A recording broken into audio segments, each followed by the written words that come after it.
Welcome to the Associations Now podcast. I'm your guest host, Kiki L'Italien. And if you're thinking, hey, I know that name or I know that voice, you're right. It's because you usually hear me over at Association Chat. But today I'm excited to be hosting this special episode of Associations Now Presents because we're continuing this powerful conversation that really started and was sort of initiated at what's called ASA's The Exchange. And this is a women's leadership event that is really special. And our focus today to continue on this discussion is authentic leadership. We're talking about authentic leadership, the power of women's voices, and how we can build a supportive community in the association space. So joining me are two inspiring award-winning leaders, Laurie Anderson, President and CEO of the International Sign Association, and Debra BenAvram. I'm really trying to make sure that I get this right, Debra, CEO of Association for the Advancement of Blood and Biotherapies. So I want to just do this and start out at the very start to just say congratulations, because as I understand it, even though you've both won awards before, you have just recently been recognized, Laurie, as 2025 Trade Association Executive of the Year, and Debra, you were recognized as a 2025 Professional Society Association Executive of the Year. Congratulations to both of you. Thank you so much. Thank you. Yes. I mean, it's really amazing to be here. And I have to say, I have followed your work for many years, and watched you in the space, recognized leaders. And so what I thought we could do today is just start off by talking about your personal journeys into leadership, because I know that each path is unique. Definitely in the association industry, there can be many different ways that we get to where we are, but I'm sure that there are shared experiences that have shaped both of you. So I thought what we would do is maybe start with what inspired you to step into these leadership roles. So were there pivotal moments or mentors who helped guide you along the way? So Debra, I'm starting with you. What about it? Was there what made you decide to step into this leadership role in the first place? Sure. Thank you so much, Kiki.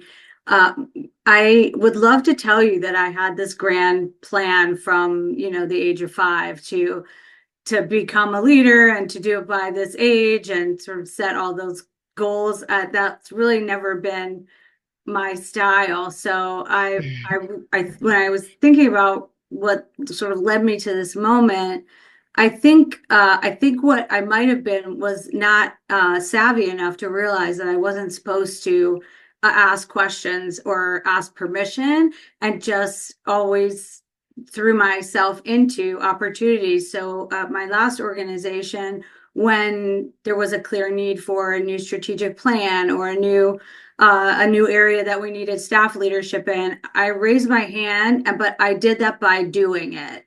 And I think that, for better or worse, led me to have lots of different experiences that I didn't know maybe I wasn't supposed to have or be asking for.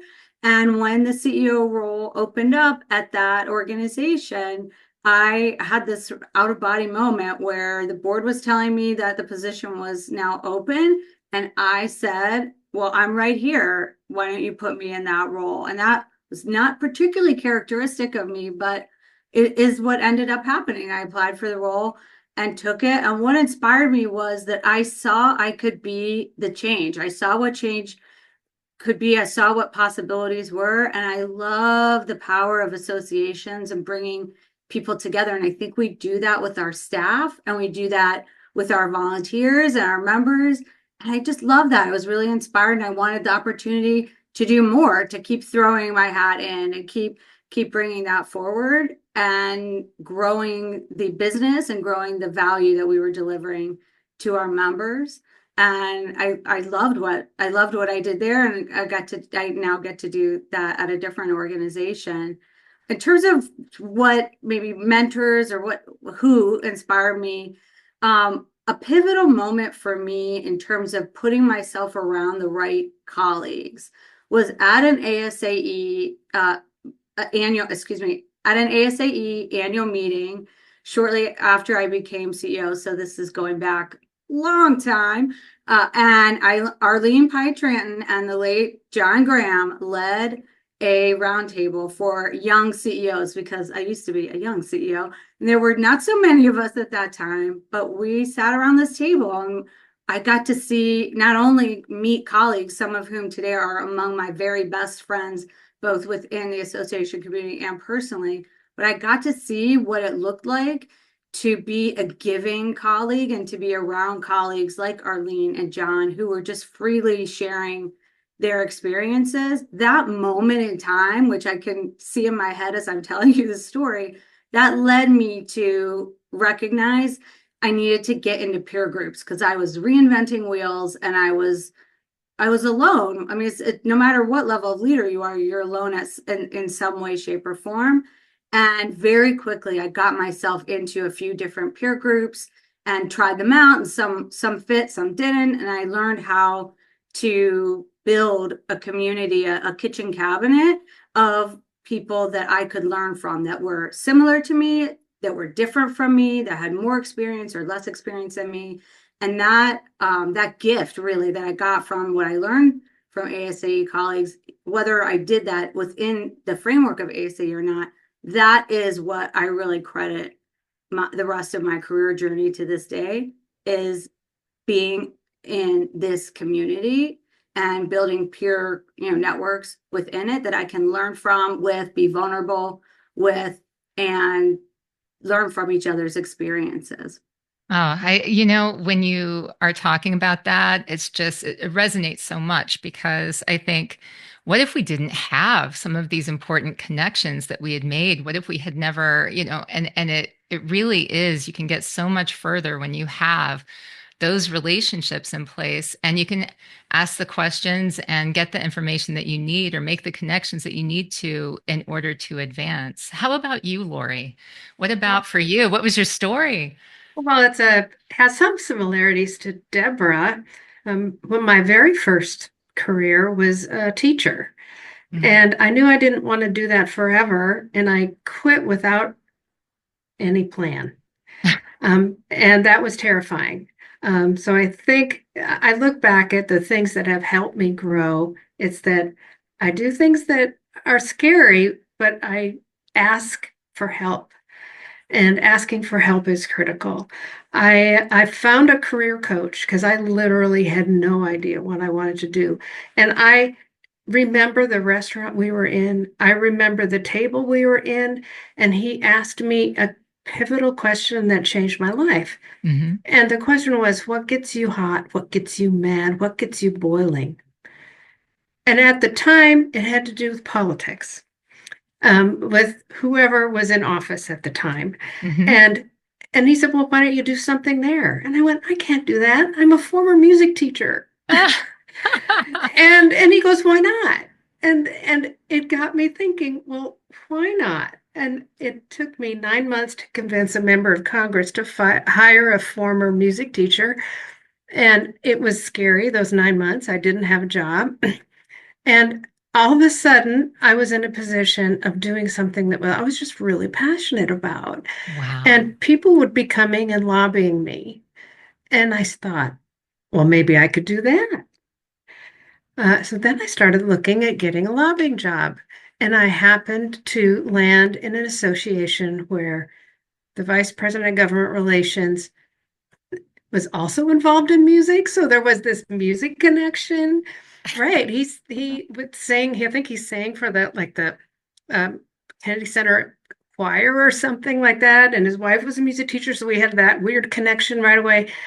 And he was such a mentor. And he threw me into, like Deb gave me challenges and just saw what was in me, that I wasn't just a former music teacher, right? I had a lot to offer. And he kept challenging me and giving me assignments that I thought I could never do. But he also encouraged me to join. And in this particular association, there was no other member of ASAE. And it was a large association. Hmm. And I joined ASAE. I joined Women in Government Relations. I joined WGR Toastmasters. I honed my speaking abilities, and those connections got me where I am. In fact, the recruiter who called me for my current position knew I was looking through WGR Toastmasters. And she recommended to the recruiter to call me. It's all about connections. It's all about finding people. And when I started at ISA, I needed new connections. I wasn't really in government affairs anymore. I was in a leadership role. I joined CEO groups. Debra and I met in a CEO group. And then we ended up on the ASA board together at the same time. And so our leadership paths followed that, the importance of reaching out and connecting to other folks. And even now, there's not a question like I get, what do I do with this particular problem? You have a groups of people who can help answer the question. And that's the beauty of associations because everyone's willing to help. And the people who are willing to help, they really become your network, your support group when things get really tough or when things are going great. So, okay, first of all, I know so much more about you now. This is fascinating, and I have follow-up questions for when we meet up at something down the road. What type of music, what got you involved? But we're not going there today. I actually, I noticed some themes that in both of your responses so far, definitely about the community and the importance of connections. But then also, it's those connections that were helping you overcome challenges. And so I wanted to ask this question about when you look back and you think about, your leadership style and what you've learned over the years. What specific challenges or opportunities have influenced your leadership style within the association world? Yeah. I know. Who are you starting with? I nose goes. I vote Debra. No. You see, you guys, I mean, you work so well together, right, Debra? Uh, uh, Kiki, we have stories we can't tell you on this Yes, podcast. yes, we do. That's what makes the best colleagues. It's things that we can't tell you. We're not afraid of any experiences. I just want a minute to like think of a specific example. I feel for me, I feel that every experience, every challenge that we each face as leaders, I think it builds our leadership journeys, our philosophies, our understanding of ourselves, and how to really amplify our strengths and own where we need to say it's not our bailiwick. To me, I think that I'm always doing that. So I could give you an example like COVID or a turnaround, which I've done several of. But ultimately, I think it's not always the big, it feels in leadership like it's these big pivotal moments. But even how we respond in those big pivotal moments is because of all of the small moments along the way that are how we build our philosophy. So my philosophy is around silo-less, ideally, organizations and staff empowerment and volunteer empowerment and transformation of culture. That came from not one experience. It came from so many different things. So let me stop because I'm just talking without giving you a good example, and my dogs are barking. Hopefully you don't hear that. Yeah, not the coworkers in the background, but yeah, I think that those challenges, they're what makes us hopefully stronger, right? When we make it through it, when we get on the other side of it. But I think that, it's not hard to say that I'd say over the past 5 years, being an association leader has maybe had more than its fair share of challenges compared to, I mean, just taking a look around the world and what's happening, maybe a little bit more challenging. So, it's definitely, I think for both of you to have been going through this leadership journey together, to be learning alongside each other, and then also to be winning these awards together. It's kind of amazing that there are these sort of milestone moments that you've shared in leadership along the way. Laurie, have you thought of anything that a challenge that maybe, I don't know, helped you hone your leadership style or figure out who you are as a leader today? Well, that is continually evolving, right? Yeah. It's not stagnant. I remember hearing things, and those may be the start of a switch, right? You just hear even somebody ask you one question, like the career counselor back when I was very young, like what gets you mad, was the Right. question that changed my life. The things I hear, like the a top executive of the company, Freeman, I was at an event and she asked to write down on a piece of paper to describe my organization's culture. And I was, oh my gosh, I don't know if I can. I know what I think it is, but I don't know what my team is. That led a whole multi-year journey into creating a culture statement. That one little question. Mm. The when I first started at ISA, there was a hesitancy of the board. It was the governance was pretty broken, and the board was not willing at the time to learn how to be a better board. There was one chair who I suggested, how about we go to a CEO symposium and just see if we can learn how to be better. And we sat in that room, and the light bulbs went off for him that there is a better way to function as an organization. And that opened the window just a little. And I think about the big transformations I've done is when the window opens a little and you say, that breeze is coming through. I want to bring on the wind, right? And you take little steps, little steps, little steps, and it results in that big transformation. I've heard other people say you should never be in an organization more than 5 years because you stagnate. Well, at first I listened to that and thought I was doing something wrong. And then I realized I need to listen to myself. If I'm continually challenged, if I'm continually finding new growth, and I love who I work with, and I enjoy their company every day, and I appreciate and have the support of my board. Why limit myself to 5 years? It's been 20 years with the organization, and I'm never bored. And I always have challenges. And so I keep looking for these little windows.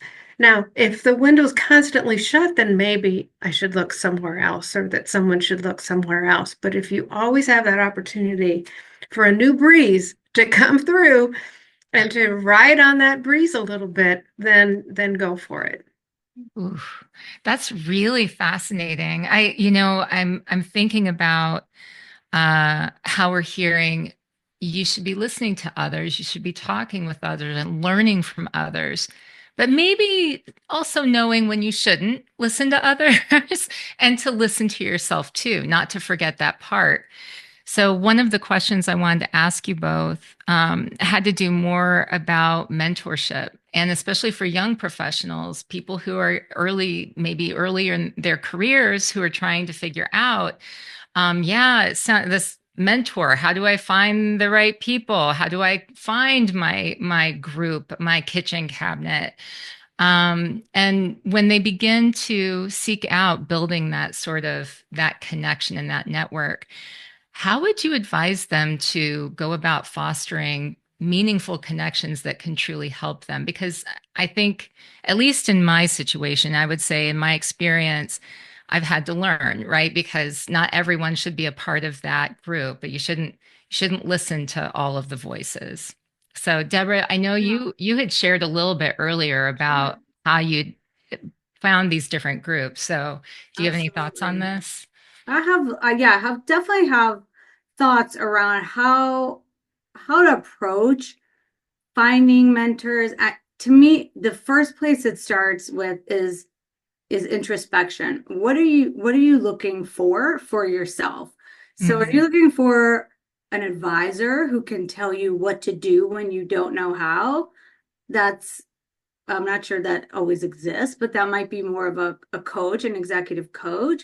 Are you looking for someone to prop you up and help you develop? Are you looking for shared experiences, which is different from advice, but we can glean ideas, which is really important. And you may be looking for all of those things, but your journey around them is really different. And like Laurie said with her example, what everyone's looking for, your career journey, your mentorship path, it's yours. Just because people talk all the time about aspiring CEOs and get a mentor to help you be a CEO. Well, you know what? This job is for some people and not for everyone. You need to think about what you want to do and what are the things you need to build in your toolkit. And then, okay, so then who are the right types of people to be around to do that?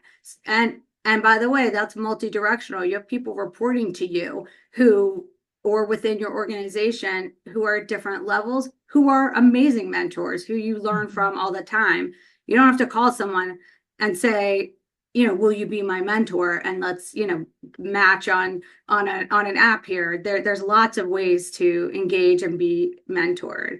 I think that when we think about what that looks like, what we want from each group, each person, I would encourage emerging leaders to then prioritize, right? Do you think, so for me, I really liked peer groups because I got a lot out of that. And I tell my team all the time, you have all the power. Put a note on ASA Collaborate, and you will have more people than you know what to do with for a new peer group. Like that is doable. Talk to people and ask them to find, one or two. But the more clarity you have around what you're looking to learn, what experiences you're trying to be around, and the types of leaders you want to be around that frankly are really different from you. Like when I call Laurie with a problem, which I certainly do, I do not want her to tell me that I'm brilliant. I want her to give me some actual feedback, and I need that from my mentor. If that's what you want from your mentor, get clarity. If you call someone to be a one-on-one mentor for you, you meet someone, a leader you admire that maybe shares a career path that you would like to explore, or has grown their position and stayed in the same position for a long time. What are you asking of them? Are you asking them to meet with you once a month and push you on something? What does that mean to you? When that word means something different to everyone. I think that whatever you do, get around people, one-on-one groups, get around people where the interaction leaves you feeling like your bucket is fuller than when you arrived, and so is theirs, because those are the relationships that you're going to foster, and invest your time in those experiences. And when it isn't right, like I've been in peer groups where they're great people, but it's okay to say I got what I needed out of this experience from a mentorship perspective, and now I need to move on. I think as you do that, you'll sort of build this cabinet of experts, of thought partners that you'll learn to count on over your career when you have different challenges. But it's not all things. I said to say I don't think one size fits all in the world of mentorship. Yeah. I agreed with Debra on completely on this. And just to add on to that, you need to go into a peer group or a relationship, even if it's a one-on-one mentorship role. I tend to gear more toward peer groups. I don't know if one person would have everything I need at any given moment. So I have hundreds of mentors because I can look around the room and say, I wish I had more of that, or that would be great to explore this way of leading. But very important, you need to give as much as you get. Because if you are in a peer group or a relationship and you are just sucking out answers and you're not stopping everything to help someone else, there's a level of trust that doesn't happen. I really try every time in my many groups when a question comes by, I don't know the answer, but I know someone who may, and I connect them because the true value of being in an association is that village, and it's unique. I don't know of many other professions that have this type of supported atmosphere. Maybe because most of us aren't direct competitors, therefore we aren't at each other competitively. Deb's members are nothing like my members at all, and so we can share more. But I stop everything. And that includes with former employees who have reached out to me and say, I need a new change. I drop everything and make them, I connect them with recruiters. I get my ear to the ground. I put things out to help them. And you have to give as much or even more than you take from any experience with a peer group. I mean, so in hearing this again, I'm sort of it's very affirming because I think that anyone who's listening to this that says, it's great. It's maybe they lucked into having the right people around them. What I'm hearing is it's sort of you evolve, you figure out what works. So don't fall in love with the idea of perfection. Like you're going to land with just like the perfect five people that are you're all going to elevate together. Maybe you do, but most of the time it's probably something more like you try different things and you figure out your group that maybe ends up working, and it depends on what you're looking for, but help others too. Don't just focus on what you can get out of it. So that sounds like good relationship building advice too, not just for mentorship but for life in general, right? In Absolutely. general, yeah. 100%. And Absolutely. sometimes, you're in your group and you're thinking, I'm not getting any value of this. Or you go to a conference and you're not getting any value. Yeah, Sometimes that one sentence, that one little idea can snowball when you get back to the office, and that your time away um, could be exponentially improved, enhanced just by that one little germ of a seed of an idea. I love this because you're talking about the crack in the window and you're talking about the one little idea. I get the idea that you're paying a lot of attention for that moment of inspiration, to hit where you're able to take that and learn and grow. And I think that we can all learn something from that. That's a great approach. I want to shift gears and maybe talk a little bit about foresight. That's one of the things that it's a discipline that's become more and more important today, I think, because it's such an unpredictable environment.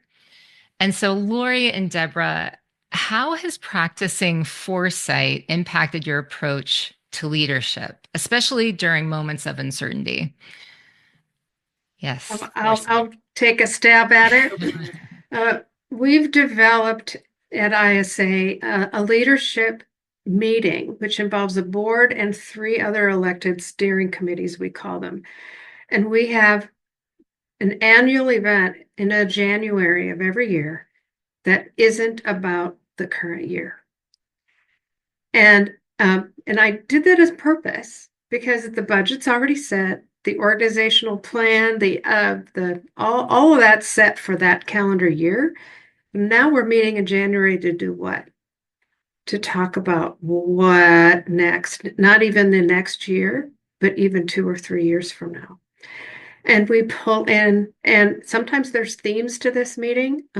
This event, which started, back in 2013, I guess was the first one we did. It was just the hints being said about struggles finding workers.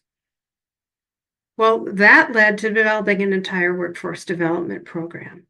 And each of these events starts to germinate some thoughts on what are the next challenges that could be coming down the pike. We have used ASAE Foresight Works in this exercise.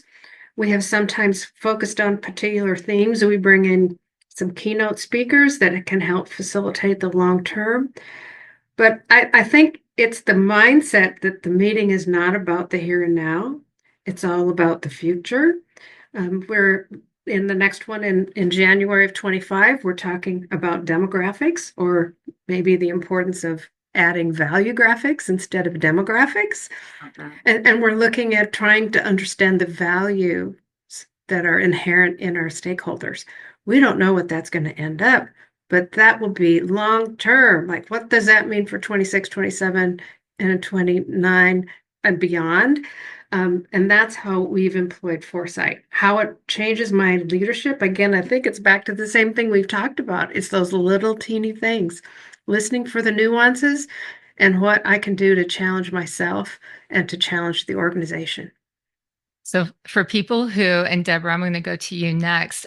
For people who are listening to this and not watching it, you should just know that I was back here like clapping visibly. You can't hear it, but you could see it because I was so excited about hearing about the value graphics. There's some really great work out there by David Allison that, And he's the one that coming to our event. yeah, he's remarkable. So you want to follow up on that, pick up that thread, and yeah, hopefully in the show notes you might have a little bit of a link to more information on that. Debra, let's talk about it. What about role of foresight for you? Absolutely. Yeah. I'll pick up from where Laurie left off. She gave some really great examples. And I'll add, from a leadership perspective, and one thing I think is really important is to remember that it is not your job to have all of the foresight. It is not your role. It is your role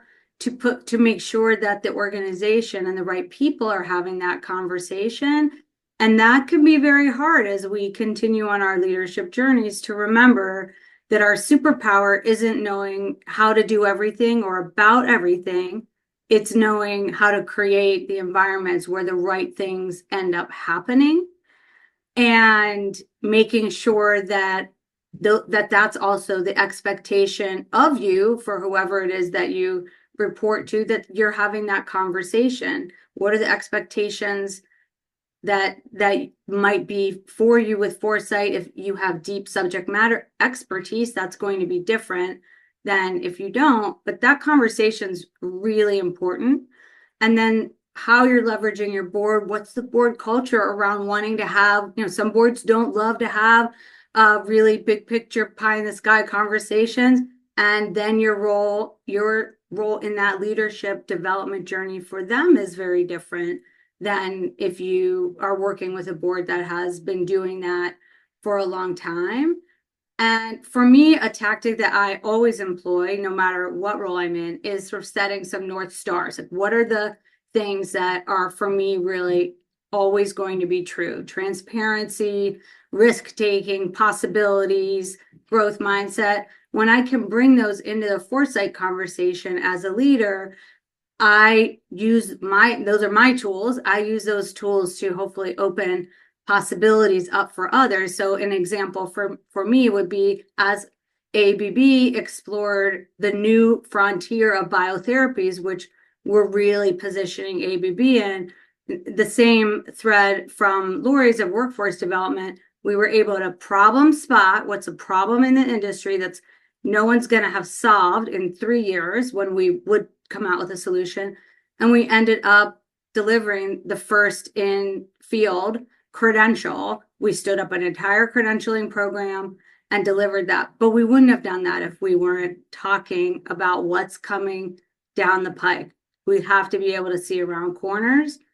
And we have to, that's a skill set that we don't all have, and that our teams, our staff, and our leaders don't always have. So focusing on how we develop that, create environments for people to learn those skills. And ASA Foresight works as a really a fantastic tool to help support that. So, speaking of looking around corners and all of that, what I'm hearing is that you both have expressed that being adaptable, I'm paraphrasing, but being adaptable, being flexible, recognizing where your resources are that may not originate with you, that you don't have to have all of the answers yourself, but to look around for those opportunities or those insights that you can take to help guide and lead and maybe open up those conversations that will help to get the organization into the direction it needs to go in. We can't have a conversation about women in leadership without addressing this glass cliff phenomenon. And for those who aren't familiar with that, many women find themselves promoted to these high stakes roles during times of crisis. And this is called the glass cliff phenomenon, where it's like, oh, you're thrust into this position of authority, and now you need to solve all of these problems. And so, for many women, when they find themselves in this role, it's shocking. I don't know anyone who is just like, "Thank you for giving me this chance to feel like I'm in a precarious situation." Have either of you felt this or faced this challenge? I can. I was by my first boss in the association world, who I um, admire greatly, and he was the first person I invited to come to the awards ceremony because he was instrumental. He's long retired and doesn't live around here anymore, but he meant so much to me because he really supported me. He also welcomed my inquiries into how to improve myself. For example, it was a light bulb moment when I was told, we need an international program. Laurie, create one. I mean, I'm simplifying it, and this is a pretty big industry. I'm like, what? Right? Um, but I said, I realized that I didn't need to have the answers, but if I could help a committee succeed, then all of a sudden everything grows, right? Yes. And so I asked my boss, I would like to take meeting facilitation training. And here's a course. Can you send me up to Boston for a week? And he said yes. And from that moment, it was like this sliding door moment because I was struggling. I didn't know how to keep things going. I didn't know what to do. And I gained skills into learning that it wasn't me who needs the answers, but I could learn how to ask the right questions to get a group to figure it out. And all of a sudden, the groups, I was now assigned more and more groups to lead, that they were succeeding.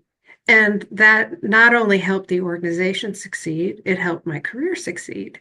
And I still employ that same philosophy to where I am now. I don't have the answers, but if I can help in any way to ask the right questions to get to an answer, then we're all in a better place. That's so interesting. Something you said, it made me think about an issue that I just came across with the organization that I work with, and that is that I think that something that you did there, you recognized. Not only did you recognize that you didn't need to have all the answers yourself, and that you could explore, but a committee could help, but you also sought training. You looked for training and you proactively went out and said, here is the training I could use.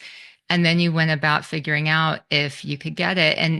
And it's fascinating because, the organization that I work with, just recently, the CEO came up and said, we have this budget for training, but no one's asking for additional training. Like people weren't coming proactively going and saying, we need this. And I think it's really interesting that here you have listeners, viewers, here you have someone who is an award-winning, leader who is saying, I realized that I needed this additional training, and you weren't afraid. She wasn't afraid to go after it. So that's something that I thought was kind of interesting that you shared there, that I think is a differentiator maybe for some people who think, well, I've been asked to do this thing and I don't know how to do it. It's maybe looking around, to see what's around you, but also, what do I need to learn? What do I need to do? And I And still do this, Kiki. In yeah, 2023, I was stuck. I was yeah, very stuck. I didn't know how to get out of my rut. um, I sought an executive coach, Mm-hmm. and I sought one that could basically slap me a little bit and get me out of my rut. Not somebody who was, warm and fuzzy, but somebody who could really push my comfort zones. And I've used coaches throughout my career in various parts of my career, and I just needed one. So yes, back way ages ago, I sought out help in learning how to be a better meeting facilitator, but I still do that to this day. So good. That's so good. How about you, Deborah? Have you worked with coaches? Have you gone out and gotten gone after those additional training moments? Absolutely. Yeah. I've worked with coaches for a long time, and I've always said, knowing what you want out of that relationship, and like Laurie said, she wanted a kick in the pants. So that's going to help you find the right coach for me as well. Training for me, one of the things more recently that I've been working on is getting exposure to the business world outside of association. So I joined an organization called YPO, which is a young professional organization, CEOs, global CEO organization, very few nonprofits and associations.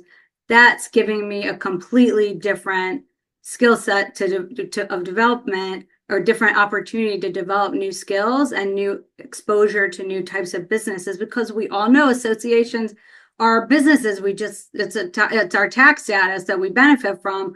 But at the end of the day, the numbers do have to add up. So I knew that was exposure that I need, because I know the association space.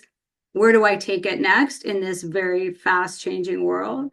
I Yeah. think when we're put into a new opportunity, we feel the weight of, there's a crisis happening, and we feel this weight as leaders that someone has trusted us, an organization has trusted us, our boss has trusted us to solve the problem, or to find the solution.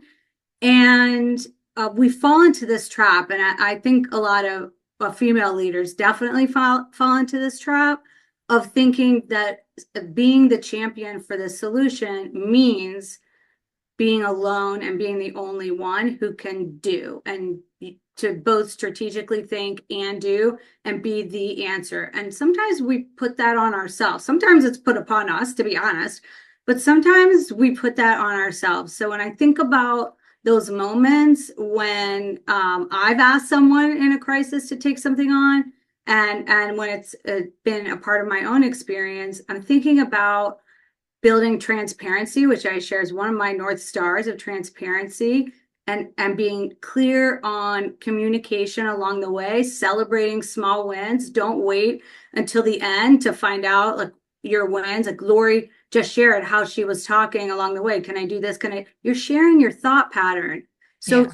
your leadership, your excellence, what you bring, don't wait till the end outcome of the new international strategy, which was what you were asked to do in the example you gave, Laurie. Make sure that you're exposing whoever you're talking to with your thinking. How do you think? How are you showing that you're expanding? What are the questions you're asking to look outside the particular area of your portfolio to connect the dots to other areas of the business and to other aspects of how the business connects to the broader world around you?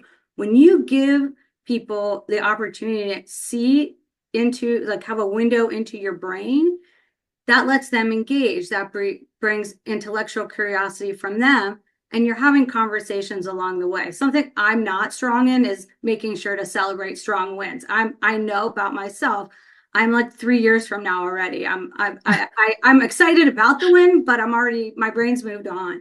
So making sure that I'm communicating those small wins and making sure that you're adjusting your plans, your experience based on your new knowledge, the skills you're developing, but also the feedback that you're getting.